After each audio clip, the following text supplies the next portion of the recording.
네, 오늘 노랑이분들이 가장 궁금하셨을 종목 알아보겠습니다. 네, 역시 저희 해결사님께서 힌트를 주셨었던 해운주 관련해서 많은 분들의 요청이 쇄도하고 있습니다. 1등은 정말 근소한 차이로 HMM이 차지를 하게 됐는데요. 해운주 전체적으로 제가 여쭈어보도록 하겠습니다. 아니 뭐 아까도 이야기를 계속 나눴지만 이 해운주 오늘 하루 종일 좀 뜨거웠습니다. 네. 그래서 막 백고동 소리를 울려야 된다는 둥. 네. 네, 많은 종목들이 있지만 이렇게 지수가 횡보하고 있을 때 해운주만 지금 잘 가는 이유 궁금하거든요. 네. 해운주 위원님께서 찜꽁 해줬던 섹터였잖아요. 그죠? 네. 어떻게 보셨을까요? 뭐 굉장히 예상했던 대로 이제 너무 잘 올라줘서 조금 속상한 부분도 있고요. 너무 잘 가서. 네, 사실 이제 조정이 좀 조금만 나와주면 매수를 좀 과감하게 이렇게 사람들께 해보라고 이렇게 그리고 손실이 나고 있는 분들도 손절하고 들어가시라고 얘기를 네. 해놨던 상황이었거든요. 근데 안 태우고 가네요, 그냥. 그러니까요. 너무 실적이 좋다 보니까 그런 가격 조정을 아예 주지를 않고 그냥 가버린 것 같습니다. 일단 뭐 해운주 지금 현재 차트 흐름을 보게 되면 뭐 거의 산으로 가고 있죠. 배가 이제 산으로 간다 이런 말이 있는데 딱 지금 해운주가 거기에 속하지 않나 이런 생각이 듭니다.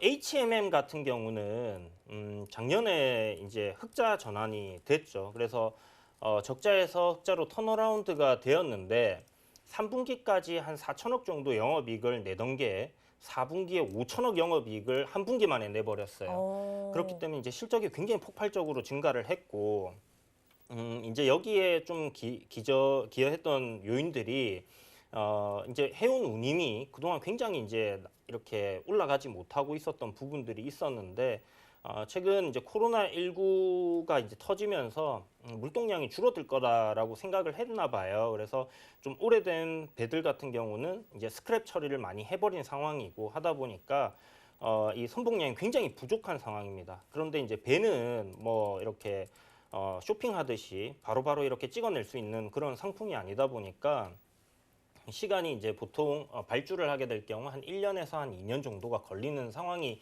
발생을 해요. 그러다 보니까 지금 현재 운임료는 지속적으로 상승을 하고 있는 상황이고 이런 추세가 당분간은 제가 계속 이어질 거다라고 말씀을 드렸던 이유가 이런 전체적인 산업의 사이클이 그렇게 흘러가고 있기 때문입니다. 그래서 제가 좀 잘 아는 부분이고 하다 보니까 네. 여러분들께 좀 확신 있게 제가 말씀을 드렸던 부분인데요. 네. 아마 1분기 실적도 HMM 같은 경우는 뭐 4분기 실적 비슷하게 나오든지 아니면 더 좋게 나올 가능성이 굉장히 높기 때문에 그렇다면 올해 컨센서스 지금 예상으로는 한 2조 3천억이 잡혀 있거든요. 한 그 정도 아니면 그 이상도 가능하지 않을까라는 생각이 듭니다. 요거는 이제 운임료 흐름에 따라서 좀 달라질 수 있겠지만 좀 전에 말씀드렸던 그런 상황들을 한번 생각해 보신다면 쉽게 운임료가 꺾이진 않을 거다. 이렇게 보고 실적은 당연히 굉장히 좋아질 겁니다. 2조 정도 된다고 했을 때 퍼로 계산을 해보면요. 네. 대략 시가총액이 못해도 20조 이상은 가 있어야 되는 오. 부분이거든요. 근데 지금 이제 8조 7천억이니까 여기서 2배 정도가 올라도 밸류에이션적인 부담은 전혀 없다. 다만 이제 올해 실적이 이제 피크를 치느냐 아니면 내년에도 더 좋아지느냐 이제 이런 부분이 이제 있는데요.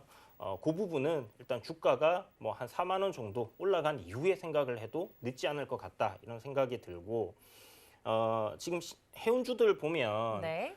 탱커선들을 운영하고 있는 그러니까 탱커선이란 뭐냐면 이제 원유라든지 이제 화학 이런 이 액체 화물을 운송하는 선박들을 얘기를 하거든요. KSS 해운이라고 있어요. 이제 그런 이제 탱커선들 특화돼 있는 해운 업체들 같은 경우는 운임이 별로 그렇게 오르지 못한 부분이 있습니다. 그래서 그 부분들은 좀 배제를 하시고 벌크 선단을 많이 가지고 있거나 아니면 컨테이너 선을 많이 가지고 있는 회사들 위주로 보시는 게 좋은데 오늘 페노션 노랑이 궁금증에도 있었잖아요. 네, 그렇죠. 이제 페노션 같은 경우는 오늘 주가가 굉장히 잘 올랐어요. 잘 맞아요. 올랐는데 조금 아쉬운 부분이 뭐냐면 이 BDI 지수라고 해서 발틱 뭐 드라이 뭐 인덱스라고 하는데 네. 이 벌크선들이 운임하는 운임료를 말하는 부분이거든요. 네. 근데 페노션은 좀 장기 운송 계약이 많이 이렇게 잡혀 있는 부분이다 보니까 요번에 실적이 갑자기 좋아진 게 아니라 계속 꾸준하게 좋았었어요.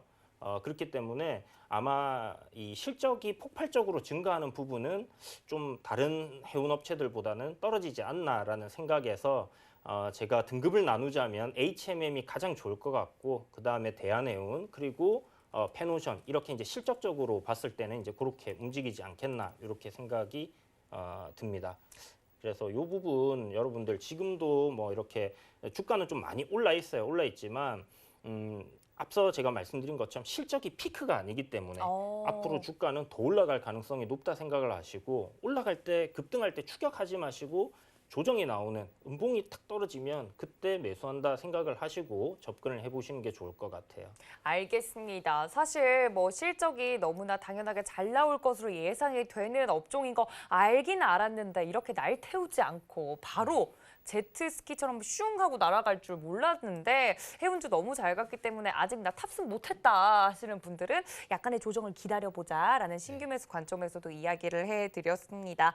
원래는 저희 노랑이 궁금증에서 하나의 종목만 말씀을 드리는데 HMM 당연히 말씀을 해드렸고 페노션도 말씀을 드렸습니다. 대한해운도 그러면 갖고 계신 분들 비슷한 관점으로 보는 게 나을까요, 의원님? 네, 오늘 대한해운 같은 경우는 도노리포트에서 소개를 네, 해드렸는데요. 그랬죠.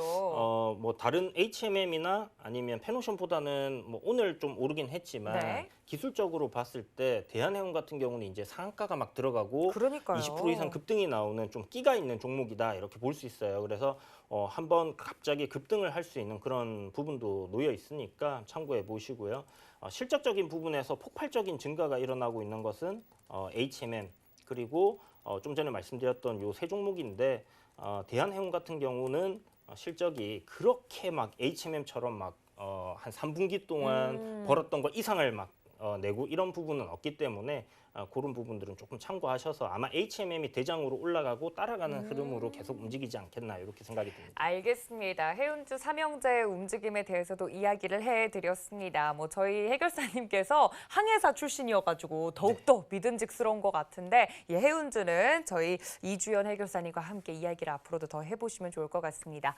여러분도 노랑이가 되실 수 있습니다. 지금 노란톡 들어오고 싶으신 분들 지금 하단에 나가고 있죠. 서울경제TV 배트맨 검색하시고 들어오시거나 QR코드 통해서 입장 가능하니까 궁금증이 많으신 우리 주식 초보자 노랑이 분들 들어오셔서 함께 이용해 보시면 좋을 것 같습니다.